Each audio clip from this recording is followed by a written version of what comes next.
नमस्कार विद्यार्थी मित्रांनो, एन्व्हायरमेंटल स्टडीजच्या या माझ्या यूट्यूब चॅनलमध्ये मी डॉक्टर बालाजी लाहोरकर आपल्या सर्वांचे स्वागत करतो. आपण या विषयाअंतर्गत ज्या ज्या घटकांवरती चर्चा करत आहोत हे सर्व संत गाडगेबाबा अमरावती विद्यापीठाच्या BA BSc सेकंड इयरच्या विद्यार्थ्यांसाठी उपयुक्त आहे. तसेच जे विद्यार्थी कॉम्पिटिटिव्ह एक्झामिनेशनची तयारी करत आहेत त्यांच्यासाठी सुद्धा उपयुक्त आहे आणि मराठी भाषेमध्ये हा संपूर्ण व्हिडिओ आहे. जर आपल्याला हा व्हिडिओ आवडला तर कृपया लाईक आणि सबस्क्राईब करा. तर विद्यार्थी मित्रांनो, आज आपण भारताचे भौगोलिक वर्गीकरण म्हणजे बायोजिओग्राफिकल क्लासिफिकेशन ऑफ इंडिया, जैवविविधतेच्या अनुषंगाने भारताचे भौगोलिक वर्गीकरण कसे आहे त्याचा आपण अभ्यास करू. जगातल्या संपन्न जैवविविधता असलेल्या मोजक्या प्रदेशांपैकी भारत हा एक देश आहे. भारतामध्ये हिमालयाच्या सानिध्यात असलेल्या सूचीपर्णी वृक्षांची जंगले, तसेच नेपाळच्या सीमेजवळील तराईचे प्रदेश आणि ईशान्य भागाकडील ब्रह्मदेशापर्यंत पसरलेली निबिड अरण्ये, तसेच थारसारखा वाळवंटी प्रदेश, समुद्राजवळची खारफुटीची राने आणि अंदमान निकोबार लक्षद्वीप यासारखी द्वीपकल्पे या बहुविध परिसंस्थांमुळे जैवविविधता विपुल प्रमाणात भारतामध्ये आढळून येते.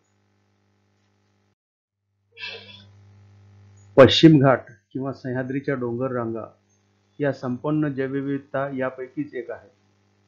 भारताला लाभलेले समुद्राचे सानिध्य, कमी जास्त पर्जन्यमान, मृदा प्रकार, भूशास्त्रीय स्तर यांचा वनावर झालेला परिणाम व त्यामुळे निर्माण झालेली विविधता या सर्व बाबींचा एकत्रित परिणाम म्हणून येथे आदिवासांची विविधता आपल्याला आढळून येते. भारतातील जैवविविधता पश्चिम घाट, ईशान्य भारतातील वने आणि केरळमधील सायलेंट व्हॅली यामध्ये टिकून आहे. परिस्थितिकीच्या दृष्टीने पश्चिम घाटाला विशेष असे महत्त्व असून अनेक जातींचे प्रजातींचे प्राणी, पक्षी व असंख्य प्रकारच्या वनस्पती या ठिकाणी आढळतात. भारताच्या उच्च दर्जाच्या सुमारे 27% वनस्पती म्हणजे 4 ते 5 हजार जाती आढळतात. त्यापैकी 1800 जातींच्या वनस्पती पश्चिम घाटात पाहायला मिळतात. सुमारे 5000 फुलझाडांच्या जाती पश्चिम घाट परिसरात असून त्यापैकी जवळपास 1600 फुलझाडांचे प्रकार जगात इतरत्र कोठेही आढळत नाही. घाटमाथ्यावरील जांभ्याची पठारे किंवा सडे ही सुद्धा अशीच एक नाजूक परिसंस्था आहे. सिरोपेजिया सारख्या दुर्मिळ वनस्पतींच्या प्रजाती, काही विशिष्ट बेडकांच्या प्रजोत्पादनाची ठिकाणे या ठिकाणी आढळून येतात. भारतात पिकांच्या, पाळीव प्राण्यांच्या हजारो जाती आढळून येतात. वर्षानुवर्षे स्थानिक शेतकऱ्यांनी येथील हवामानाला अनुकूल अशा जाती निवडून त्यांची प्रयत्नपूर्वक लागवड, जोपासना केली. म्हणूनच हा जैवविविधतेचा फुलोरा भारतामध्ये फुललेला दिसून येतो. सद्य परिस्थितीत केवळ उत्पादन वाढ हे एकच ध्येय समोर ठेवल्याने इतर घटकांकडे दुर्लक्ष झाले आहे. त्यामुळे आर्थिक उत्पादन देणाऱ्या वाणांच्या भरमसाठ प्रचाराच्या नादात स्थानिक वाण हळूहळू कालबाह्य होत चालले आहे. विशेषतः रोगप्रतिकारक शक्तीसाठी अधिक उत्पन्न देणाऱ्या वाणांचं संकर किंवा जनुकीय संस्करण जुने पारंपरिक वाण वापरून केले जाते आणि त्यामुळे असे स्थानिक वाण नष्ट होत चालले आहे. आपण आपल्या विविध गरजांसाठी वनस्पतींच्या विविध प्रजातीवर, त्याचप्रमाणे विविध प्राणी आणि सूक्ष्म जंतूंच्या निरनिराळ्या जातींवर अवलंबून आहोत. अधिवास नष्ट होणे, संसाधनांचे अत्यधिक शोषण करणे, हवामान बदल, प्रदूषण, रोग, शिकार इत्यादीमुळे ही जैवविविधता नष्ट होत आहे. ही जैवविविधता वाचवण्यासाठी आपण प्रयत्न करणे अत्यंत महत्त्वाचे आहे.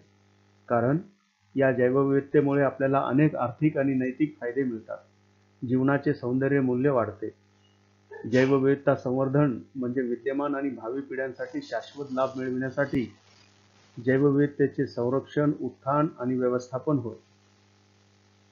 जैवविविधता संवर्धनासाठी महत्त्वपूर्ण रणनीती म्हणजे सर्व प्रकारचे खाद्य, लाकूड, झाडे, पशुधन, सूक्ष्मजंतू, कृषी, प्राणी यांचे संवर्धन केले पाहिजे. सर्व आर्थिकदृष्ट्या महत्त्वपूर्ण जीवांची ओळख करून त्यांचे जतन केले पाहिजे. यासाठी प्रथम अद्वितीय अशी परिसंस्था संरक्षित केली जावी. पर्यावरणातील नैसर्गिक स्रोतांचा कार्यक्षमतेने उपयोग करावा. वन्य प्राण्यांची शिकार करणे टाळावे, त्यावर प्रतिबंध घालावेत. साठा करणे आणि संरक्षित क्षेत्र काळजीपूर्वक विकसित करणे हे महत्त्वाचे आहे. वातावरणात प्रदूषकांचे प्रमाण कमी करण्यासाठी प्रयत्न केले जावेत. जंगलतोड करण्यास कडक निषिद्ध केले पाहिजे. पर्यावरणीय कायद्यांचे काटेकोर पालन केले पाहिजे.